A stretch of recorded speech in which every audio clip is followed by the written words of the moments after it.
Love అంటే మరలా చెప్తున్నాను, బాగా వినాలి. నా తోటి వయసుకులు, నా చిన్నవారు, నా అక్కలు, నా చెల్లెళ్ళు, భార్య భర్తలు ఉన్న ప్రతి ఒక్కరు వినాలి. లవ్ అంటే మ్యారేజ్లో ఉంది, మ్యారిటల్ లవ్. ఏదైనా వనంలో లవ్ ఎక్కడ స్టార్ట్ అయిందంటే మ్యారేజ్లో స్టార్ట్ అయింది.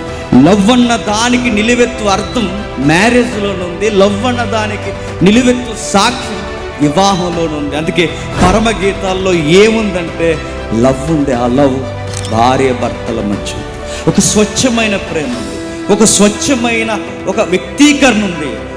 శృంగారాన్ని లేదా భార్య భర్తల మధ్య ఉండే ఆ చక్కటి బంధాన్ని ఏ విధంగా గౌరవించుకోవాలా. అందుకే ఒక గొప్ప సేవకుడు పరమగీతాలు చదివన్న మాట ఏంటో తెలుసా? పరమగీతాల్లో సోలమతిని చదువుతుంటే ఆమె చూడండి ఒకసారి, ఆ గడ్డ కింద చేయబెట్టుకుని ఆ అమ్మాయిని చూస్తుంటే అమ్మాయి యొక్క మదిలో ఉన్నది ఏంటో తెలుసా? రాబోయే భర్తకి, కాబోయే భర్తకి, రాబోయే భార్యకి, కాబోయే భార్యకి, రాబోతున్న లైఫ్ పార్ట్నర్కి నేనిచ్చే పెద్ద గిఫ్ట్ ఏదన్నా ఉంది అంటే ఒకే ఒక్కటి, నా వర్జినిటీ అంట.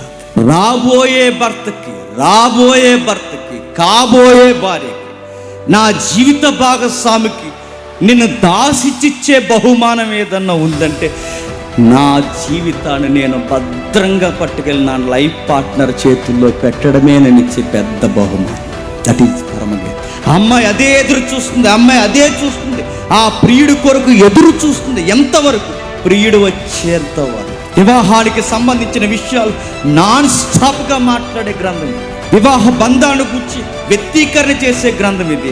ఒక్కటి కాదు, రెండు కాదు, వివాహం వెనకాల రిలేషన్షిప్, ఎమోషన్స్ ఏవైతే ఉన్నావో వాటిని ఎలా కంట్రోల్లో పెట్టి ఎదురు చూసేలా చేయాలో చెప్పే గ్రంథం. అందుకే వివాహానికి వెలుపల ఎంత ఎమోషన్ ఎవడు ఎక్స్ప్రెస్ చేసినా ఒప్పుకోకండి. వివాహానికి ముందు ఎవరు ఎంత ఎక్స్ప్రెస్ చేసినా ఒప్పుకోకండి. వివాహానికి ముందు ఎవరు ఎంత టెంప్టేషన్ గురేసినా, ఎంత రిలేషన్షిప్ మెయింటైన్ చేసినా ఆ కట్టడు దాటి లోపలికి రాను అని చెబుతుంది ఈ గ్రంథం. నీకు నాకు ఈ గ్రంథం నేర్పిస్తున్నది అదే.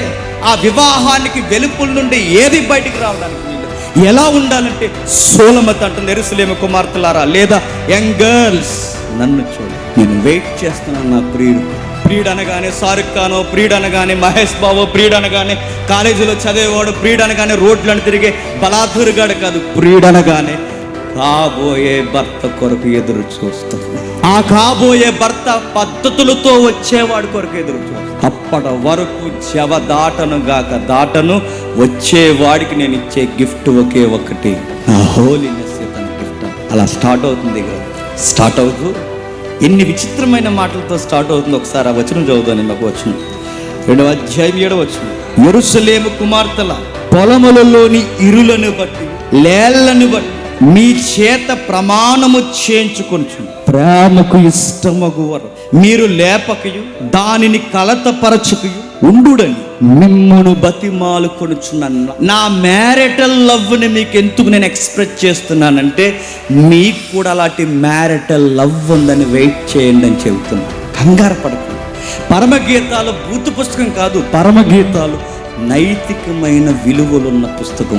పరమగీతాలు పాడు చేసే పుస్తకం కాదు, పరమగీతాలు ప్రవర్తనను కట్టుకొని ఆ బ్యూటీ కొరకు ఎదురు చూడండి అని చెప్పే పుస్తకం ఇది. అందుకే ఇది ఒక బ్యూటిఫుల్ పోయం, ఒక అందమైన పద్యము, ఒక అందమైన కావ్యము, ఒక అందమైన గీతము. ఇది ఏ గీతం అంటే బైబిల్ రైటర్స్ పెట్టారు, ఇది సాక్షాత్తు పరమగీతం.